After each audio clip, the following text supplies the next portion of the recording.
Hello students, welcome to my channel Sunshine Math Classes. आज हम इस वीडियो में चैप्टर नंबर 3 की एक मेथड है ग्राफिकल मेथड, वो आज सीखेंगे।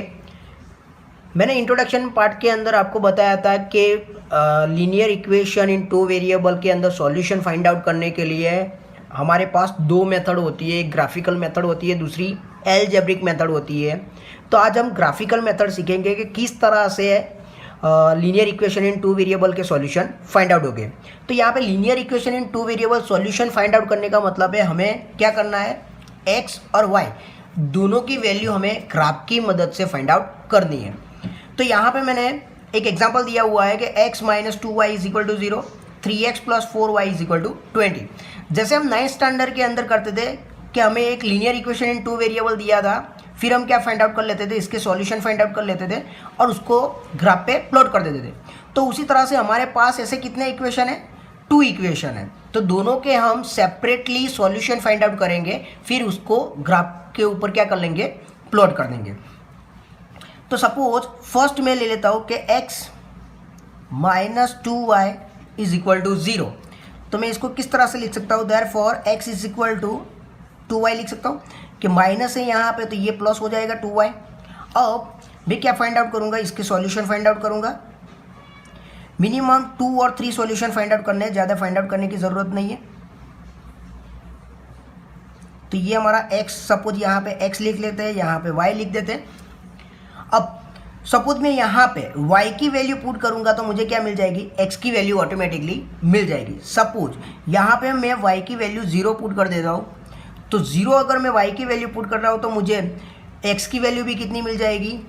तो यहाँ पे हम फाइंड आउट कर लेते हैं कि सपोज y की वैल्यू कितनी कर रहे हैं, 0 पुट कर रहे हैं, तो x की वैल्यू कितनी हो जाएगी, 2 मल्टीप्लाई बाई 0 मतलब 0। तो ये हमारा x मिल गया 0।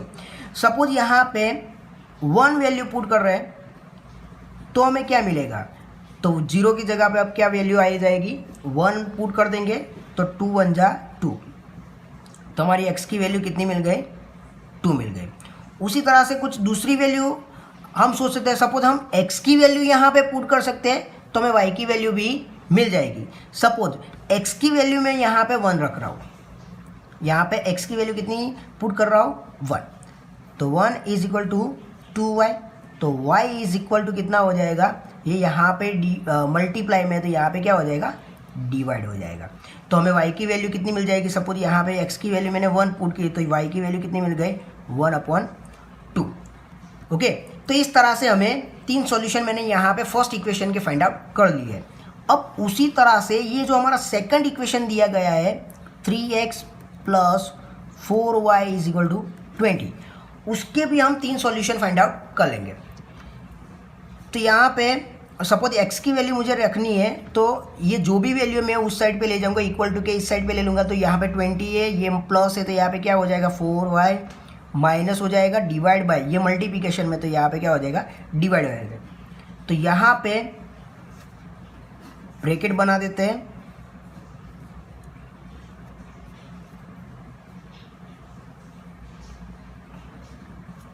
तो यहाँ पे ये x और ये y। तो अब हम यहाँ पे y की वैल्यू पुट करेंगे और हमें क्या मिल जाएगा, x की वैल्यू मिल जाएगी। तो y की वैल्यू हम ऐसे क्या पुट करेंगे कि हमें x की वैल्यू मिल जाएगी। तो सपोज हम y की वैल्यू यहाँ पे क्या कर रहे हैं, 5 रख रहे हैं, y की वैल्यू कितनी रखेंगे, 5। तो क्या आंसर मिल रहा है, यहाँ पे चेक कर लेते हैं कि x is equal to 20 minus 4 multiply by 5। तो यहाँ पे मैंने y की वैल्यू कितनी पुट कर दी, 5, तो 20 और 4 5 जा 20 डिवाइड बाय 3, तो 20 माइनस 20 0, 0 डिवाइड बाय 3, मतलब हमारा आंसर कितना आ जाएगा, 0। तो x की वैल्यू कितनी मिल जाएगी, 0।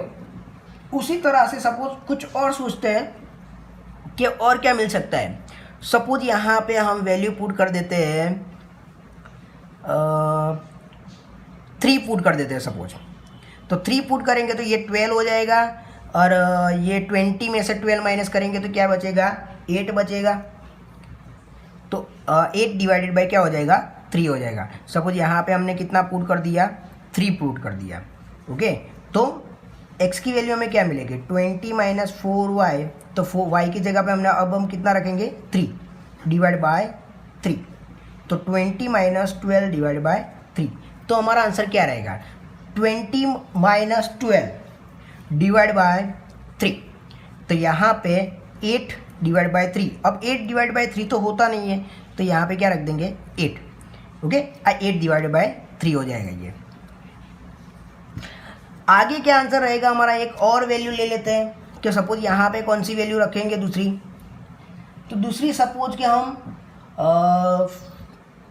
y की जगह पे 2 रख देते हैं, यहाँ पे कितना रख देते हैं 2, y की जगह पे 2 रखते हैं, तो हमें क्या वैल्यू मिलती है लिख देते हैं, तो x इजिकल टू 20 माइनस 4, तो y की हमने कितनी पुट कर दी 2, तो 20 माइनस ये कितना हो जाएगा 8 हो जाएगा डिवाइड बाय 3, तो 20 माइनस 8 मतलब 12 डिवाइड बाय 3, तो कितना हो जाएगा 4, तो हमारी x की वैल्यू कितनी मिल गई 4, तो ये हमारा क्या आंसर आ जाएगा 4 आ जाएगा।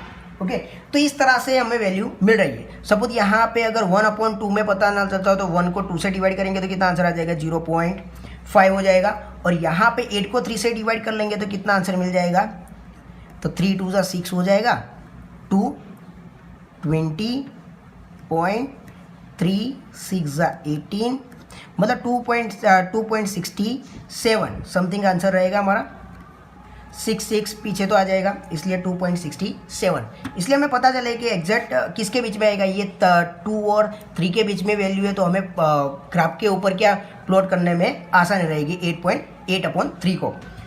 अब ये जो हमें ग्राफ में सॉल्यूशन मिले हैं दोनों का, उसको हम क्या कर लेंगे ग्राफ के ऊपर क्या कर लेंगे प्लॉट कर देंगे। तो ग्राफ के ऊपर कैसे प्लॉट करेंगे तो मैं यहाँ पे बता देता हूँ आपको, तो ग्राफ के ऊपर अब किस तरह से वैल्यू पुट होगी, तो यहाँ पे हम ग्राफ ड्रॉ कर देते हैं।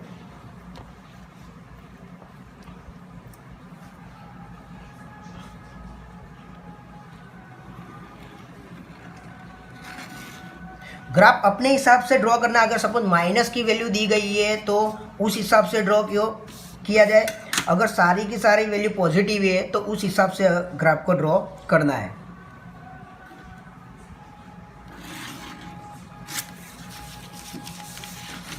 ओके, तो ये जो हमारा है वो हमारी क्या हो जाएगी y एक्सिस हो जाएगी, ये हमारा क्या हो जाएगा x एक्सिस हो जाएगा, और ये हमारा क्या हो जाएगा ओरिजिन हो जाएगा।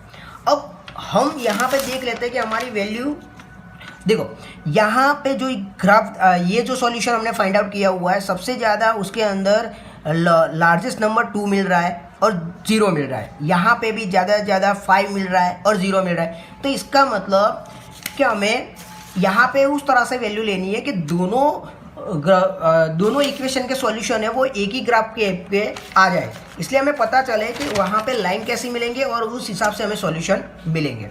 सपोज हम यहाँ पे लिख देता हूँ, मैं यहाँ पे 1 की गैप ही रखता हूँ, सपोज यहाँ पे 1 आ गया, ये मेरा 2 हो गया, देन 3, देन 4, देन 5, देन 6 और 7 याद रख लेता हूँ, और यहाँ पे उस हिसाब से ये ले लेता हूँ, तो 1 2 3 4 5 और 6। यहाँ पे मैंने माइनस भी ले सकता हूँ, लेकिन यहाँ पे मुझे ज़रूरत नहीं है क्योंकि मेरे सॉल्यूशन में सारी वैल्यू कैसी मैंने यहाँ पे फाइंड आउट की हुई है, प्लस में ही फाइंड आउट की है, पॉजिटिव फाइंड आउट की है, तो मुझे ज़रूरत नहीं है। तो यहाँ पे देख लेते हैं कि अब हम सॉल्यूशन पे आ जाता है कि सॉल्यूशन हमारा क्या है। मैं यहाँ पे ब्रैकेट बना के लिख देता हूँ कि क्या क्या सॉल्यूशन है। तो फर्स्ट हमारा सॉल्यूशन क्या था,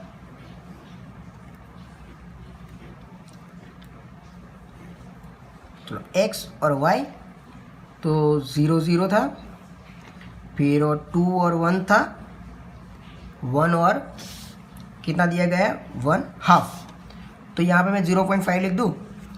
चलो दूसरा ब्रैकेट बना देते हैं, उसके अंदर हमें क्या सॉल्यूशन मिला था,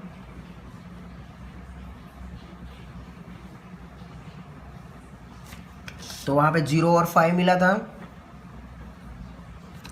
यहाँ पे 8/3 मतलब अभी हमने वैल्यू फाइंड आउट कर ली 2.67, ओके, और वहाँ पे कितनी वैल्यू थी y की 3, और यहाँ पे 4 है और यहाँ पे 2 है। अब हम वैल्यू यहाँ पे पुट कर लेंगे।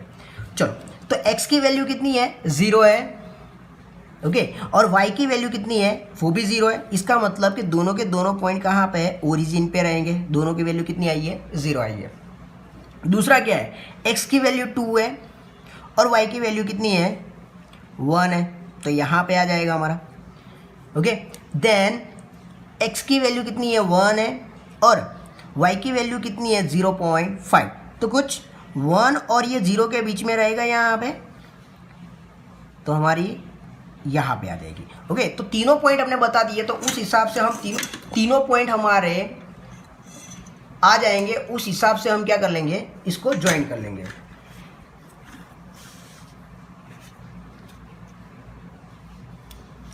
तो तीनों पॉइंट में से लाइन पास हो ऐसा हम एक लाइन ड्रॉ कर देते हैं, ओके। तो यहाँ पे हमारी एक लाइन मिल गई उस तरह हिसाब से। अब हम दूसरा जो हमारा दिया हुआ है ब्रैकेट, उसके हिसाब से अब वैल्यू हम पुट कर देते हैं। तो यहाँ पे x की वैल्यू कितनी है, 0 है, और y की वैल्यू कितनी है, तो x की वैल्यू ये 0 और y की वैल्यू कितनी है, 5, तो यहाँ पे आ जाएगा y एक्सिस पे। और x की वैल्यू 2.67 है, मतलब 2.67 मतलब अप्रोक्सीमेट किसके अंदर आ जाएगा, 2 और 3 के बीच में रहेगा। तो सपोज यहाँ से ही ले लेते हैं, और y की वैल्यू कितनी है, 3 है, तो हमारा वैल्यू कितनी मिलेगी, यहाँ पे j मिल जाएगा, ओके। अब लास्ट क्या है, x की वैल्यू 4 है और y की वैल्यू 2 है, तो x की वैल्यू ये 4 आ गई और y की वैल्यू हमारी कहाँ पे है, ये 2 हो गई, ओके। तो अब ये लाइन में से पास होता हो ऐसा हम एक लाइन ड्रॉ कर देंगे, ये पॉइंट में से पास होती हो,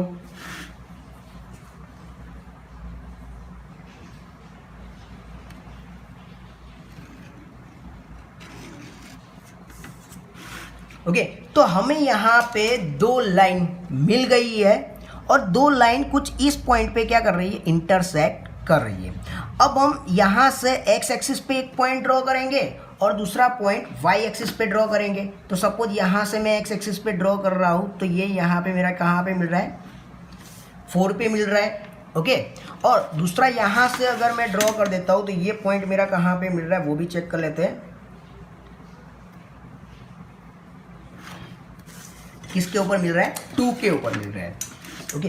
तो इसका मतलब कि मुझे यहाँ पे y की वैल्यू कितनी मिल गई, यहाँ से अगर मैं पॉइंट, ये जो हमारा सॉल्यूशन मिल रहा है, इंटरसेक्टिंग लाइन मिल रही है, तो यहाँ पे y की वैल्यू में मेरी कहाँ पे आ गई, j मिल गई, और x की वैल्यू कितनी मिल गई, ये मिल गई। इसका मतलब ये जो सॉल्यूशन मिला था, यहाँ पे ये जो 2 पेयर ऑफ लीनियर इक्वेशन जो दी गई है इसके 2 सॉल्यूशन हमें क्या मिलेंगे, तो x हमें सॉल्यूशन क्या मिलेंगे, तो सॉल्यूशन x की वैल्यू कितनी मिल जाएगी, x और y, तो x की वैल्यू कितनी मिली, 4, ओके, और y की वैल्यू कितनी मिल जाएगी, तो हम लिख सकते हैं कि x is equal to 4 and y is equal to 2।